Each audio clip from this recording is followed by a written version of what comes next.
ابو نعمان نے بیان کیا کہ ان سے حماد نے، ان سے ایوب نے، ان سے اکرمہ نے کہ مدینے کے لوگوں نے ابن عباس رضی اللہ عنہ سے ایک عورت کے متعلق پوچھا کہ جو طواف کرنے کے بعد حائضہ ہو گئی تھیں۔ آپ نے انہیں بتایا کہ انہیں ٹھہرنے کی ضرورت نہیں بلکہ چلی جائیں، لیکن پوچھنے والوں نے کہا ہم ایسا نہیں کریں گے کہ آپ کی بات پر عمل تو کریں اور زید بن ثابت رضی اللہ عنہ کی بات چھوڑ دیں۔ ابن عباس رضی اللہ عنہ نے فرمایا کہ جب تم مدینہ پہنچ جاؤ تو یہ مسئلہ وہاں اکابر صحابہ رضی اللہ عنہم سے پوچھنا۔ چنانچہ جب یہ لوگ مدینہ آئے تو پوچھا۔ جن اکابر سے پوچھا گیا تھا ان میں ام سلیم رضی اللہ عنہا بھی تھیں، اور انہوں نے ان کے جواب میں وہی صفیہ رضی اللہ عنہا کی حدیث بیان کی۔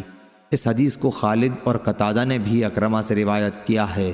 صحیح بخاری حدیث نمبر 1758، 1759۔